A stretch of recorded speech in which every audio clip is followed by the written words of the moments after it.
All right, I think we can begin. We have a fair share of people in here already, and the others can just catch up, I guess. So welcome everyone. Welcome to the UW Communication Leadership Info Session. And for those of you who might not know much about the program, we call it ComLead here around. It's a graduate program at the University of Washington in Seattle, offering communication degrees in digital media, communities, and networks, and another new degree that Heather will talk about a little more. And we're celebrating the 20th year of the program this year. Quickly going over some housekeeping stuff, just to let you know, like I said, we'll record this event so that we can all access it later on the YouTube or the website. And you all have already begun introducing yourselves, so that's great. For today's session, we'd like to talk about the program, especially the MCCN track, which is why we have Sean here with us. And I'm sure all of the people who are here with us will get to introducing themselves soon. And then eventually answering all the questions you might have about the MCCN track or anything else about the program, like the application, classes, or anything else. You can start sending in your questions in the chat box already. And once we get to the Q&A part of the session, feel free to unmute yourself and ask them. Or if you rather than, like, I can ask it for you too. So we can just do it however you like. And yeah, moving on to some quick introductions now. I'm Kathy, I'm a current student, and I'm also a content marketing and strategy professional. I'm also the outreach coordinator at ComLead here. And we have here with us a lot of other people from ComLead. We have Heather, who is our Assistant Director of Academic Services. We have Leah, who is a Head of Outreach. We have Gretchen, who is our Associate Director. And we have Sean, who is an Enterprise Account Manager at Amazon Web Services and a ComLead MCCN graduate. And I'll just go ahead and let them introduce themselves. Heather, would you like to go? Sure, welcome everybody. As Kathy said, I'm Heather Workel. I'm the Assistant Director of Academic Services for the graduate programs in the UW Department of Communication. And that means that I help students navigate the program from admissions all the way through graduation. I've been with the program for over 10 years, and my personal expertise is in student development administration and student affairs work. I answer the ComLead at uw.edu email inbox. So if you've contacted that email with any questions, you probably already heard from me, but please reach out after this if you have more questions that come up. And I did want to briefly mention, we do have our newest degree that just opened for applications a week ago today, and that is the Master of Communication in Communication Leadership, or MCCL. It's a brand new 2-year program that provides a broad foundation of preparation for those changing career fields or with little experience looking to launch a new career in the communication industries. So the MCCL is a little different in that it requires 60 credits as opposed to 45 for the MCDM and MCCN. So that allows for more of a breadth of study with classes taken across all of ComLead's curricular areas. Students also complete a required internship, professional writing training, and a capstone class as they prepare to launch their career. So I'm happy to talk more about the MCCL during the Q&A if folks have questions about that new option. Thank you, Heather. And I think I can go next. Xiao Zhao, I am the head of outreach for communication leadership program. And within my role, I provide like student recruitment activity and also provide support for crit services and alumni engagement. So I just want to let you know that we do have a lot of big events that will also open to prospective students. And one of them is called Connects, which will be held from next Wednesday. There are 3 sessions on the following Wednesdays. And this year's theme is called Reconnect, Community, Creativity, Leadership in the transformed world. So now I think I will just put the registration link in the chat box. So if you're interested, please join us to meet other industry experts and community leaders. Thanks, Leo. And I also wanted to point out that as part of that series, that's a signature annual series, is that for the first time, participants will be able to earn a special badge from the University of Washington. We've actually, it's the first of its kind at UW. We're pioneering that badge. So that's super exciting. People who attend all 3 sessions can do some additional work to get this certificate badge that you can put on your LinkedIn and some other portfolio that you have. So it's super cool. Really excited about it. I'm Gretchen Ludwig. I'm the Associate Director. I've actually been only here 2 months in my role. I'm very new to CommLead. I've spent the last 14 years at the University of Washington and other departments. I can tell you right now, this is like the best one ever. This is University of Washington CommLead department's amazing with the content that we offer, our faculty that we work with. I'm really grateful to have incredible team here, alumni, students, everyone to welcome me here in this role and support me in this transition. It's been amazing. And I'm also very lucky to work with the faculty here, and I'm responsible for all aspects of the curriculum.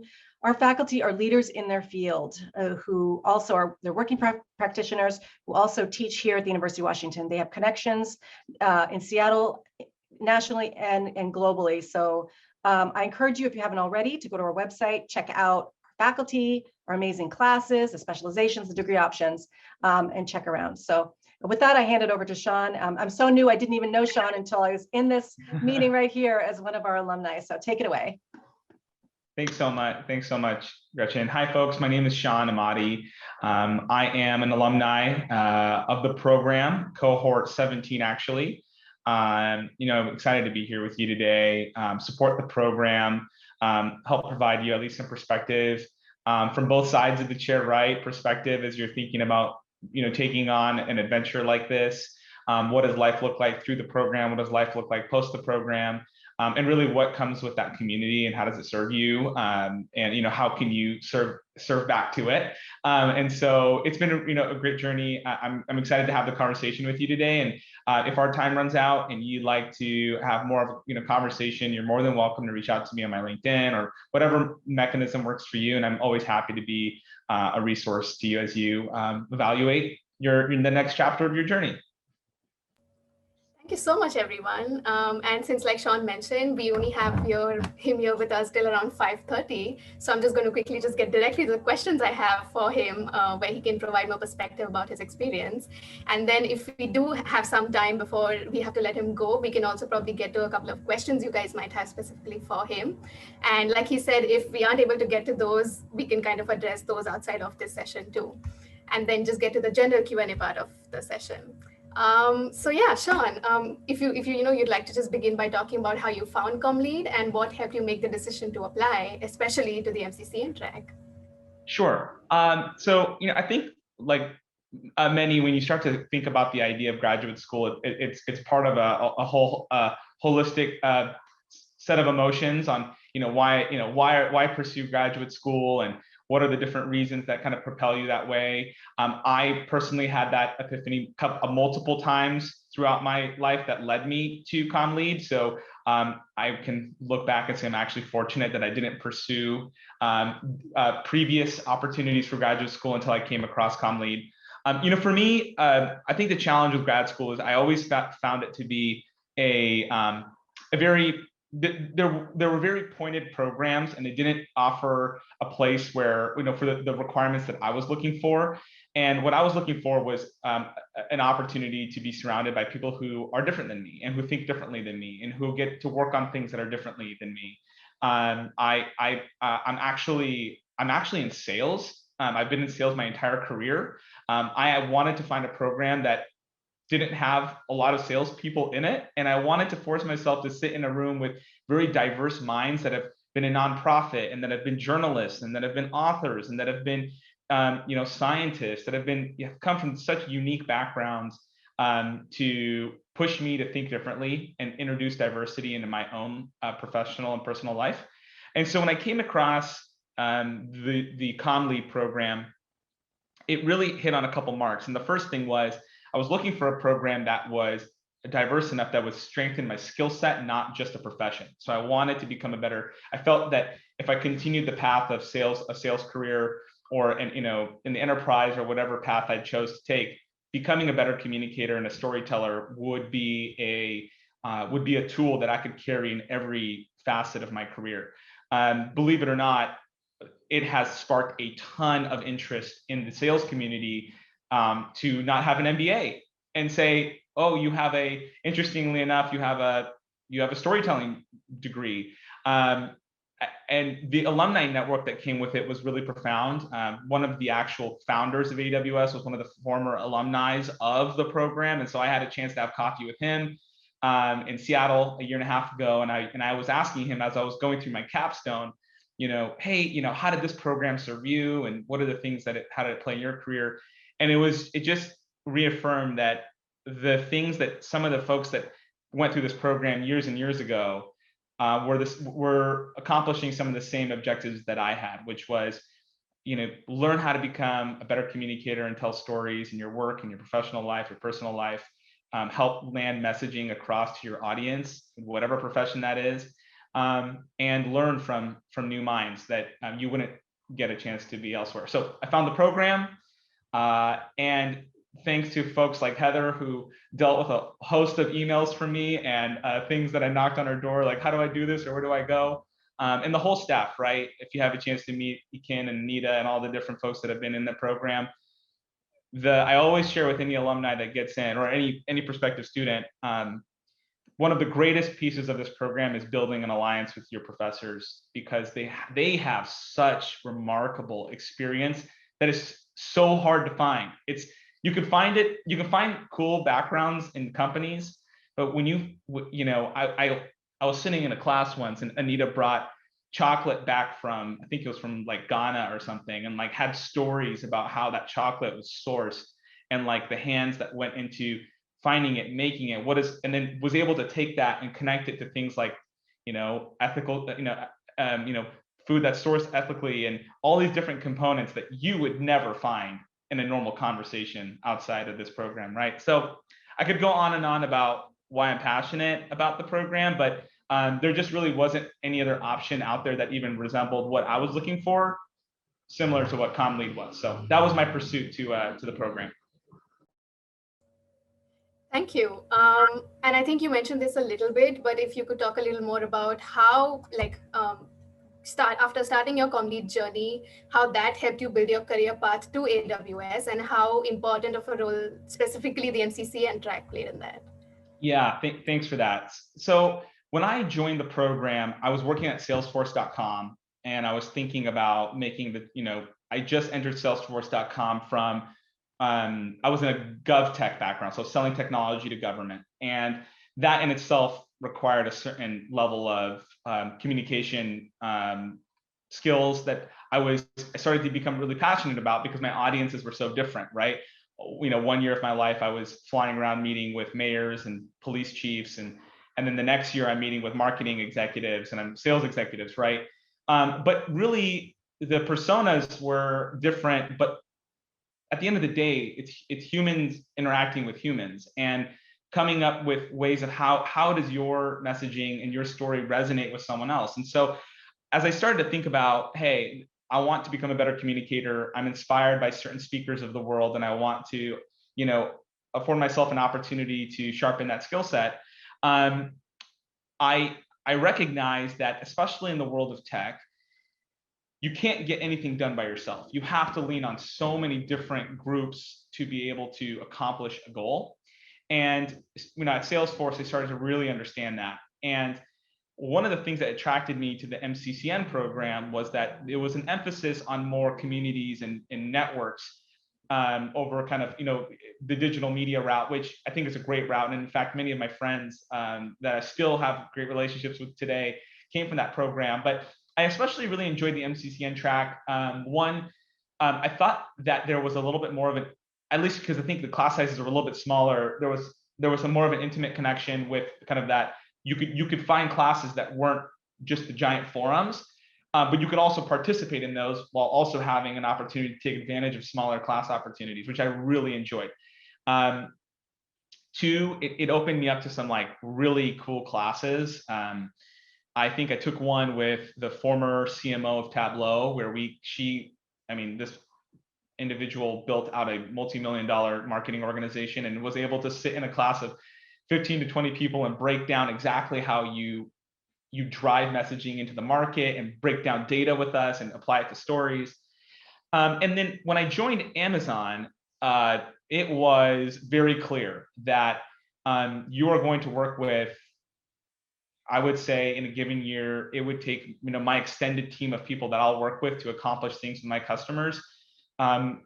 15 to 20, different teams comprised of maybe 70 to 100 different people that all at any given time have to be involved for you to deliver an outcome for a customer. And these people are global, they're diverse backgrounds, they speak different languages, they ingest information all differently, we write differently, and having the ability to be able to learn how to become an effective communicator. In fact, I have a professor that I still keep in touch with all the time. She taught a class on distributed and diverse teams, Claudia Cheng, and we have a great relationship. And we actually end up having a meeting once or twice a year about how we're both now working with the different stakeholders in our own endeavors. Her class taught me a lot about what does it mean to work on a really complex challenge with a team that's in Moscow, and you have the people who can deliver for them who are based in Ireland, and you're the broker between those conversations. So I think the MCCN program was very crucial in helping me figure out how to become a connector, how to help amplify voices that oftentimes are not just, the loudest speaker in the room, right? Some of the people who can help you drive outcomes don't necessarily want to talk. They're an influencer. And so how do you bring out other voices into an outcome that is not often just, the traditional way of doing business, which is, somebody trying to push something through. The new way that customers buy and engage is so different. And I'm happy to speak offline about, what my specific role at Amazon is, and how do I manage certain customer technologies here in the Seattle area. But customers are looking for diverse people who can engage multiple stakeholders to drive outcomes, and that's the new age of being a communicator. Yeah, thank you so much for bringing up Claudia's class, because I feel like we've had these conversations within the community about how well her class has aged, because like when she started offering the class, not many people in the world were kind of so used to working with remote and distributed teams, and now it's basically the whole world doing that. So yeah, and I think just going back to what you mentioned towards the end about how your community experience or the curriculum and the things you've learned in class, the relationships you've built, how has all of that, probably directly helped you with your work at AWS? Yeah, certainly. I think I'm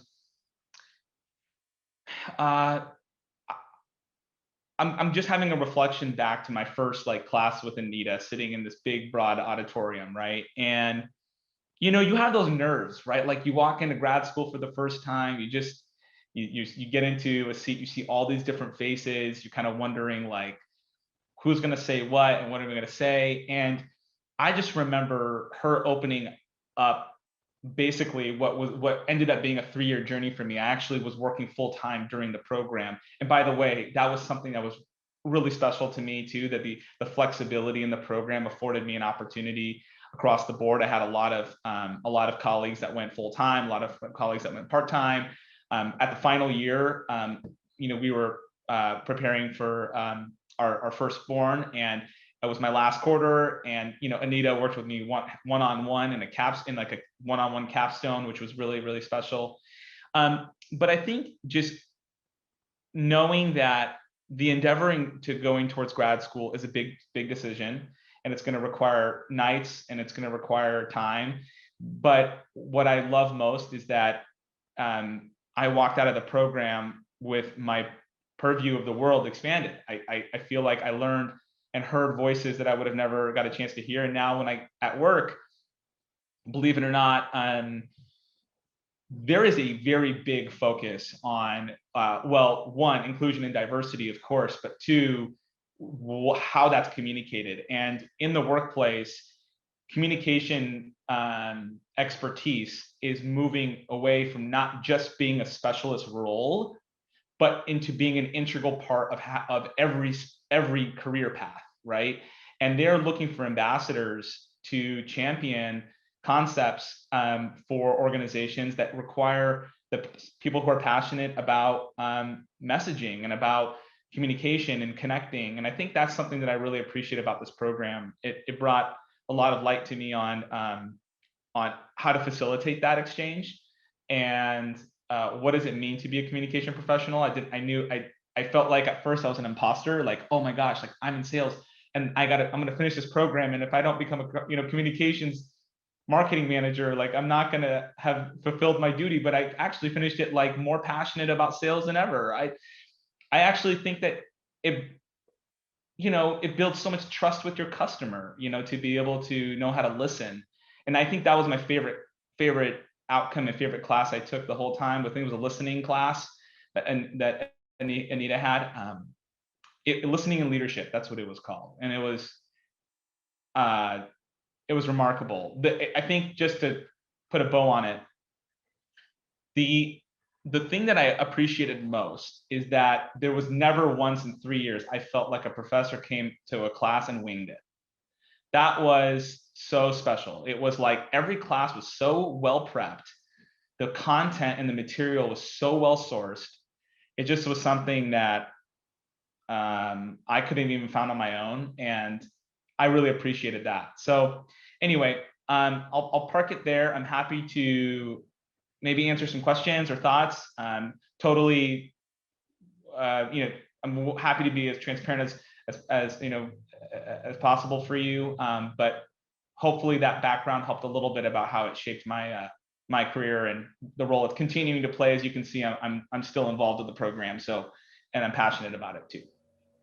Yeah, thank you so much for being here. And I feel like I probably am speaking on behalf of everyone for thanking you again and again for being here, because I feel like those are really good insights, even as a current student myself. And while we wait for people to see if they have any specific questions for you, I just thought of one additional one in terms of the people we have here. Oh, okay, we'll go to the question someone has. What was your favorite thing about the program when you were a student? I think it was just the community and the camaraderie and the safe forum to be able to explore ideas. I think that's actually really hard to find right now. A space where you can come and lower your guard and learn. You'd be surprised, like in many, and there's a lot of working professionals on this call. As you probably know, there's a lot of imposter syndrome sometimes when you're in the working space, right? You have to almost, to voice a learn and be curious attitude actually can sometimes come across as being vulnerable. And so this program encourages it. You walk into the classroom and you're safe to explore and talk about your ideas and break concepts down. And I just thought that was, it was therapeutic. After a long day of work, I would get into my car and I would actually choose sometimes to take some of the evening classes. I'd go over the bridge, grab my coffee, I'd go sit down, and I got a chance to just be free. And I really, really, really appreciated that, that community. And it's a byproduct of, one, the faculty that established that room for you, but the students that are admitted into the program, right? And knowing that there's a high bar, and I really appreciated that. So I think that was my favorite part of the program. Thank you so much. If anyone has any more questions, I think we might have time for one more before Sean has to leave.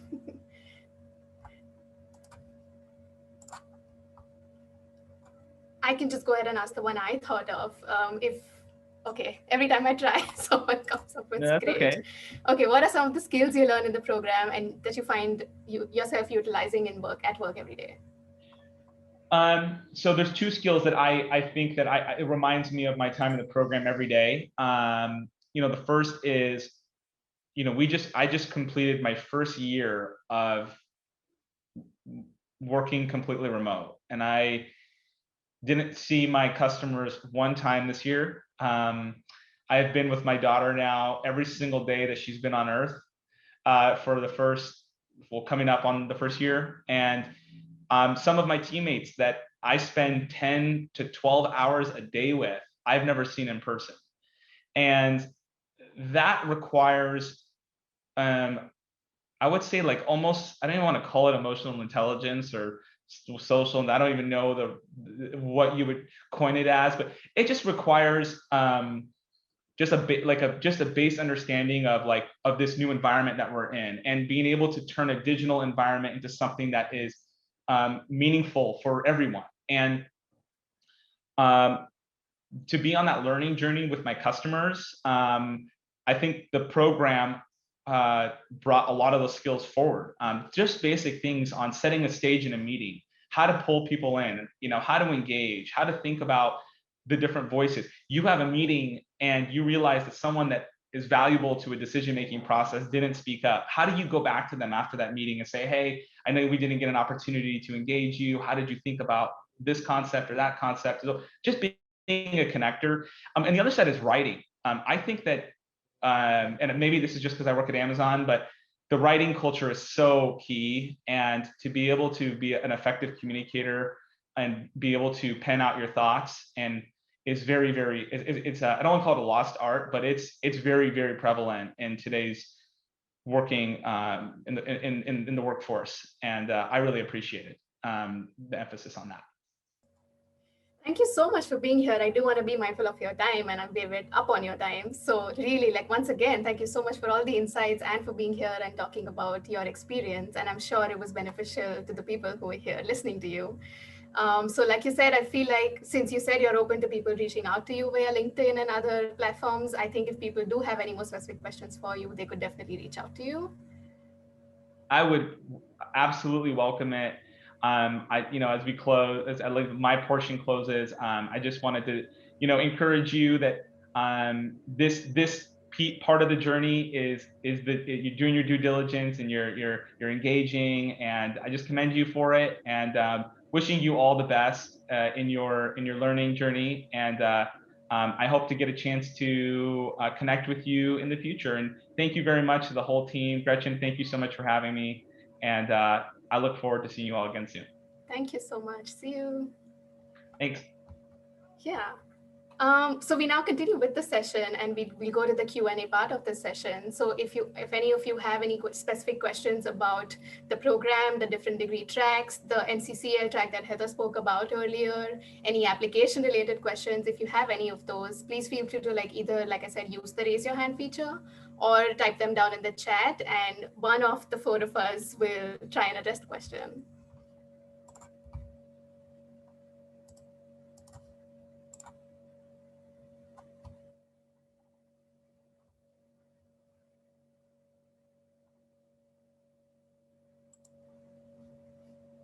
We have a first question.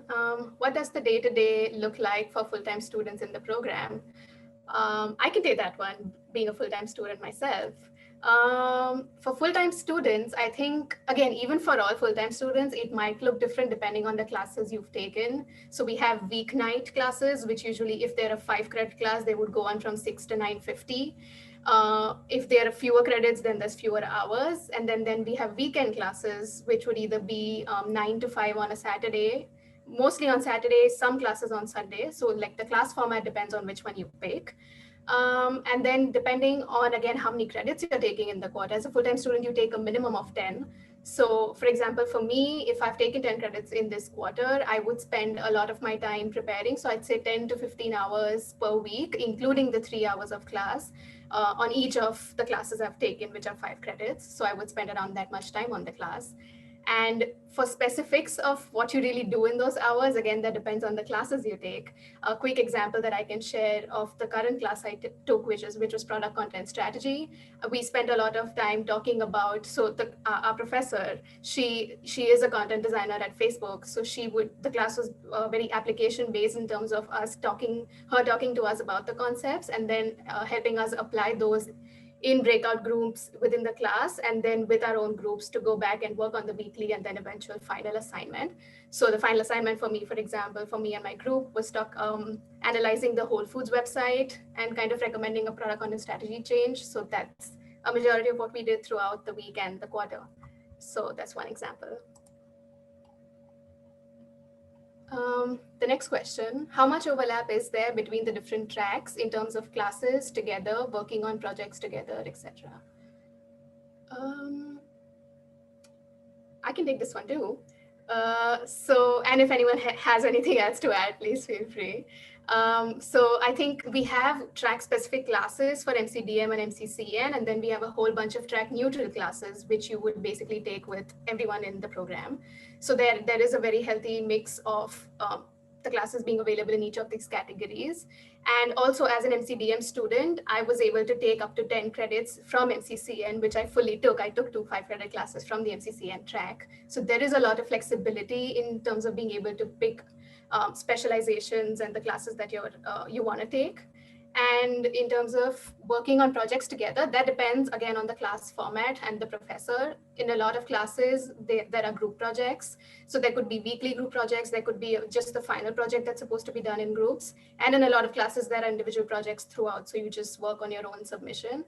And these also like vary. Some classes have live clients. So there are like small organizations, nonprofits, and just actual organizations that you work on strategies and plans for. And then some classes have fictional clients where you, like, for example, for us, we worked on the Whole Foods website as a group by ourselves. So like a variety of things. Yeah. I could jump in on that one too, just add a little. So there's 2 classes that are the core classes that everybody entering the program takes together, and that's CommLead 501 and 502. So those are the entire incoming cohort across all degrees. So you're in those with everybody. And then aside from that, as Kiati said, like people can take up to 10 credits outside of their degrees. So in any given class, there will generally be people from both degrees, and in future, all 3 degrees, since our new one launches in autumn. And then the other thing I wanted to mention was, as far as projects together, there's our partner program, which has opportunities to work with different nonprofits on quarter-long projects. And those, you'll often have students from different degree tracks working together, because those are more of a way to, outside of the classroom, apply your learning for a real-world client in that situation. So that's another opportunity to work across degrees with different students, not just across different degrees, but in different points in the program. So someone, it might be their 3rd year versus someone in their 1st quarter doing a project together. Thank you. I think the next question is also for you, Heather. It's about the MCCL program and the differences between all the tracks. Yes, and I was going to pop into the chat here a link to our degree requirements page, which goes over in detail the difference as far as what classes you have to take in the different programs. So you can take a look at that for all the nitty-gritty details. But in general, the MCCL, it's a 2-year program, so it's 60 credits. Versus the MCCN and MCDM are 45 credits. So most people finish the MCDM or MCCN in 5 quarters full-time, whereas the MCCL will be a 6-quarter full-time program.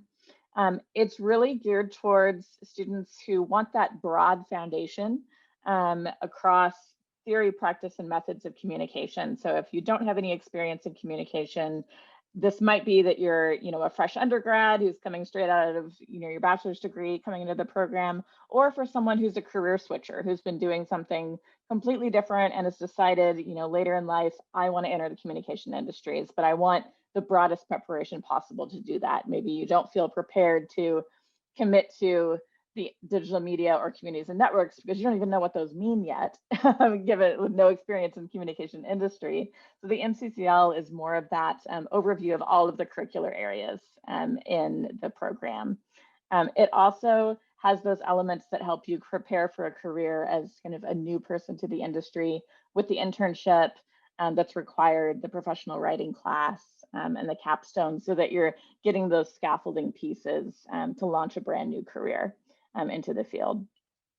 I would say it's also appealing to students who are wanting a more extended engagement in the program. So we hear all the time from full-time students that they're like, it goes too fast. I'm done, I started the program in autumn. If they go straight through without taking any breaks, they finish the next autumn. So then they're gone, and they didn't get as much opportunity maybe to engage with the different out of classroom experiences or internships or those kind of opportunities. So having a 60 credit degree gives you that more extended time period to have more of those experiences. The other thing that's different between the MCCL is the MCCL actually requires a specialization. So we have also on that degree requirements page, you'll see it outlines 8 different specializations in the program, which are optional for students in the MCDM or MCCM. They can use that to just guide their electives. You're required to complete at least one of those in the MCCL so that you're targeting your degree to experience in one area that appeals to and reflects employer needs in the communication job market. So you're preparing for that. So that's my quick overview of the new degree as compared to the other two. Thank you. The next question is from Ashley. For someone coming from a PR track, are there aspects of the program related to creative media campaign building? This should be me. So I can start this conversation, but as somebody who's new, I'm at the point where I'm really learning our curriculum and going to, I mean, from what I can gather and the classes I've attended, I mean, if you're interested in marketing or PR, you're in the right place. I mean, there's just so much here in terms of storytelling and creation, future of marketing, creating a foundation of storytelling. We have brand values and creativity. So there's a lot here in that realm. Heather can fill in, and also Kiati, you've taken a lot of these classes, so you can talk about that from your personal experience as well. Sure. Heather, would you like to go first? You go for it. I had no idea how to answer this, not being faculty side. All right, great. So I think also in terms of creative media campaign building, if you're talking more about like the actual media production, we do have a lot of classes in terms of video storytelling, where we have like an introduction for people who have no backgrounds. We have an advanced class for people who do or who've taken the first class. We have audio storytelling classes, and we just basically a lot of multimedia and media production classes as well for actually executing these campaigns that we talk about. And Gretchen mentioned that we kind of think through in other classes. And in terms of, again, the classes, I've taken a couple of marketing classes in the program myself, one of which is called Future of Marketing, which is where we kind of studied all these new emerging technologies every week and then went back to our group assignment, trying our best to apply it to a marketing strategy, and did it on a weekly basis and then did a final project. So that was a fun class where we basically made campaigns every week. And then another class I took was like a more bird's eye view of marketing, which is called Mastering the Marketing Mix. So in that class, we, again, on a weekly basis, we kind of looked at all the different, I think, roles or areas that come under a CMO's, expertise, for example. So the class was actually called Thinking Like a CMO. And so that was one class that we took where we kind of understood all these different aspects of what it looks like to be a professional in marketing. So these are the two classes I took that I can give you insights into.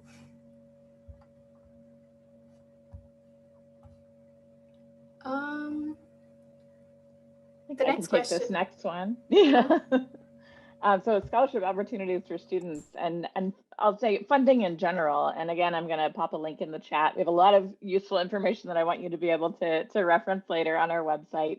So that page that I put in there is our fees and financing page, which breaks down the exact costs as far as tuition and fees for students for the current academic year. And UW updates those rates in July every year for the fiscal year, starts July 1st for the university. So that'll be updated for next year over the summer.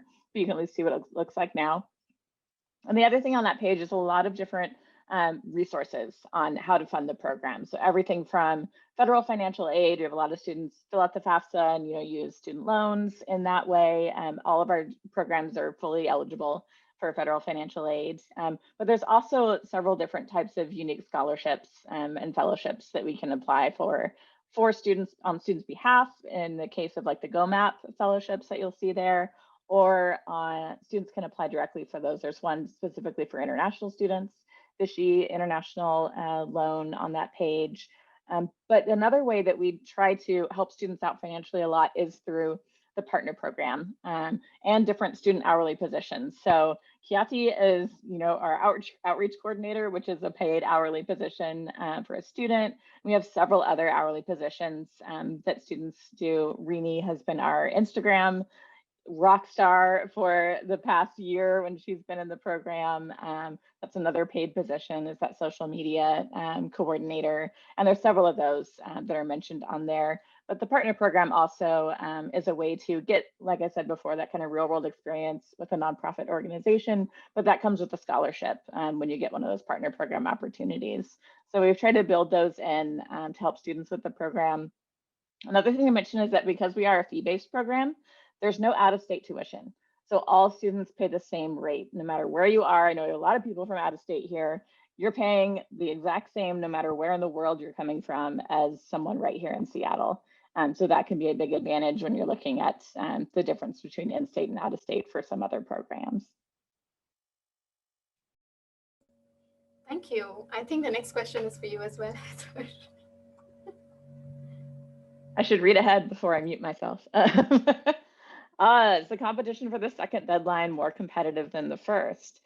This is like asking me to look in my crystal ball a little bit. So it's kind of hard to say. This is only the second year that we've had more than one deadline. So we don't have a lot of historical data on what that looks like. I can say for last year, which is the first time we had that 2 rounds of admissions, the second deadline had 11 applicants and 9 of them were admitted.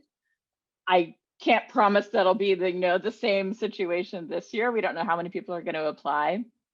But we really are looking to build a holistic cohort of the best fit overall of a mix of people for the program.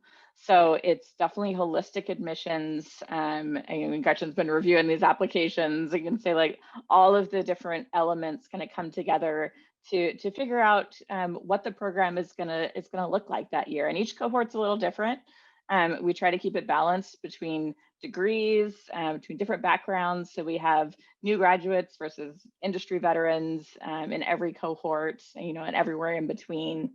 So it's really hard to say in advance without seeing how many people are going to apply, what that's going to look like. But I'd say don't worry if you're applying for the second deadline that you're at a disadvantage. I think in some ways it can work the other way around because we get hundreds of applications the first time. So it's needle in a haystack a little more then, but when you have fewer applications, it gives you more opportunity to shine, is what I would say.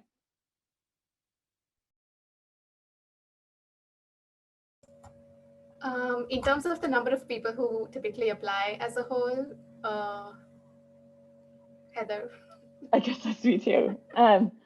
There isn't really a typical, it's changed every year. I've worked with the program for 11 admission cycles now, and no 2 have been the same. For most of that time, it's gone up every single year. Every year was a record application year. Last year was a record application year. We'll see what happens with the different rounds this year, but anywhere between 300 to 425 in there as the last few years, how many applicants we've gotten. And then the cohort size, we do try to keep consistent.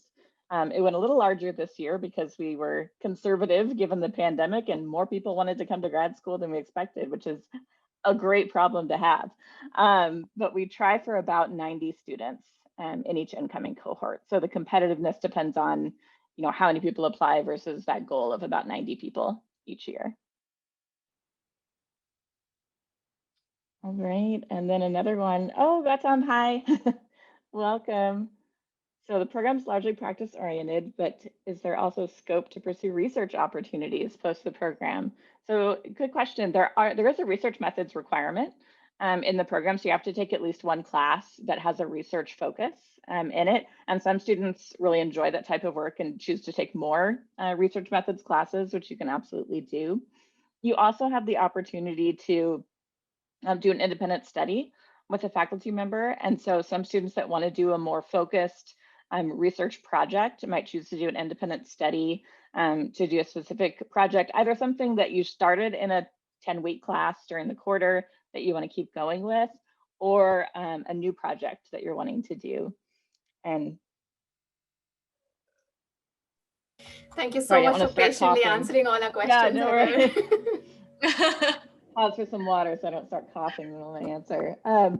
The other thing I'd say is we do have an option that's called the MC project, which is a more thesis style project that some students choose to do. We've had, I think, 2 students do that this year, and we had 2 students do it last year. So it's more rare, but that's an opportunity if you really want to dive deep into a heavy research project. It's more along the lines of a master's thesis, which we don't require a thesis for the program, but this is an optional way a student can use some of their elective credits, and you can do that as well. So if you're really interested in that option. Thank you so much, Heather. The next one, I think, Liao, would you like to take that one? Yes, so the question is from Joanne about what percentage of students get jobs straight out of graduation or within the next 6 months. So for this, we do have a good number of students, they already working either part-time or full-time while they are entering the complete program. So that's why like we don't really have a specific like data to say what percentage of students get jobs right after they finish the graduate school, because it's not that accurate. But for speaking of that, while students are getting to our program, like they could be able to get some part-time job or internship opportunities, because every week we send out a jobs newsletter and include some partner program opportunities, part-time internship opportunities, and the students could apply directly via the contact info that we listed in our job newsletter. And usually this jobs comes from our alumni or current students who work full-time, like Sean, he works for AWS, and some other organizations who have connections with us. So that's the good point, that in our newsletter, we can always make sure that we have a connection to help you to build with that specific organization or that team. So that's a good way for you to get some real world practical career experience even before you finish your program at ComLead. So that's a way to help you build your career path. And another thing is during your study at ComLead program, we do host a lot of career activities. So for example, like every month we host First Friday networking event.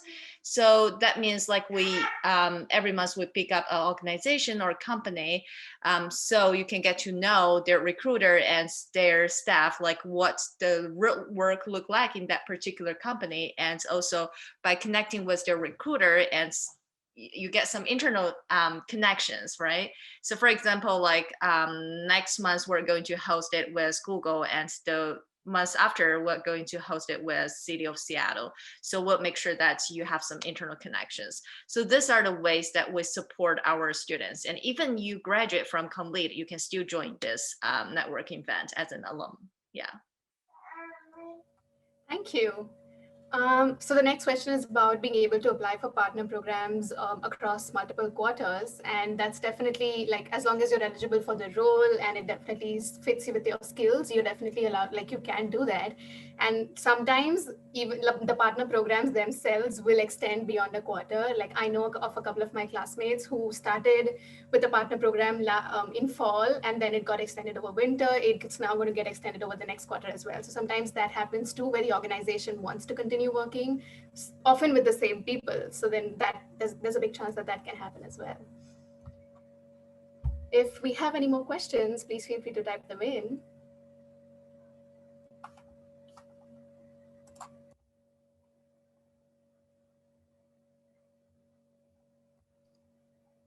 Another comment on that partner program question is that whenever possible, it's not always possible based on fit and which kind of projects come up in the following quarters, but I know they do try to prioritize people who weren't placed in the previous quarter or quarters for the upcoming opportunities, so that we can try to give those opportunities to as many students as possible to help them in the program. So it can sometimes put you up in the list. If you did get one in fall and then you apply again for winter, you might be prioritized over someone who's applying for the first time in winter.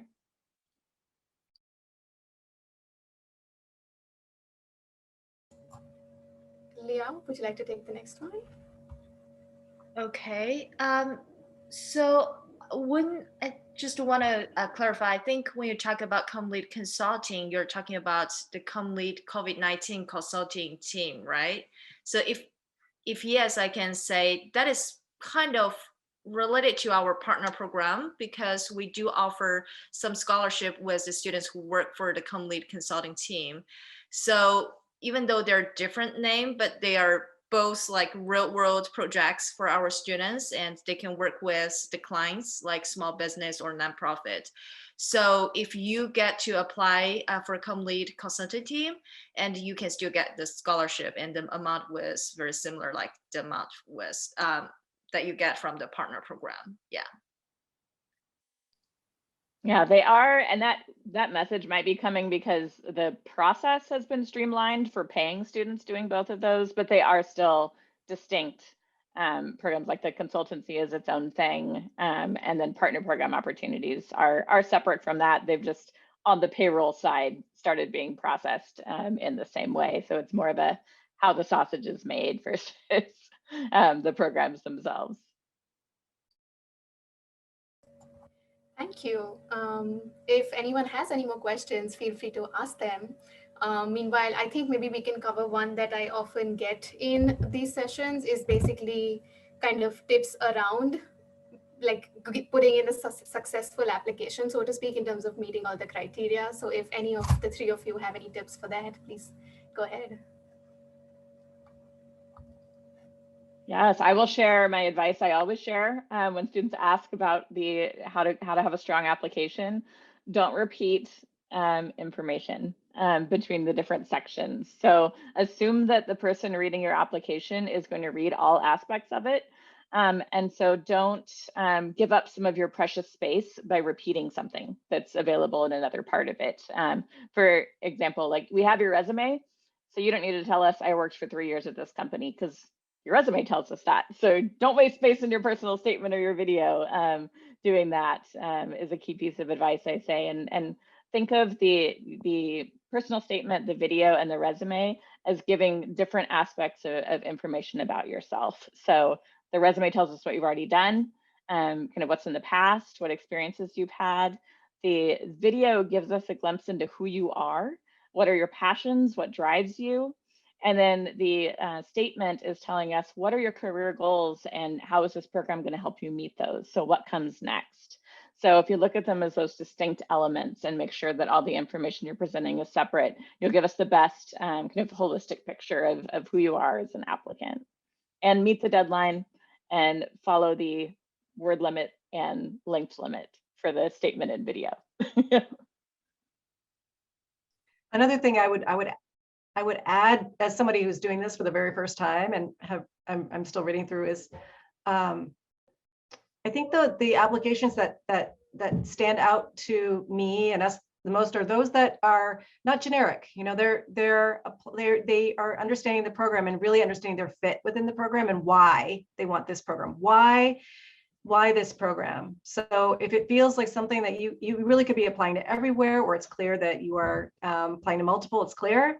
So just be aware of that we're trying to build a cohort of people who are who really want to be here and know why, and what is it about their lives, what is it about CommLead that can elevate them to whatever they're striving to go.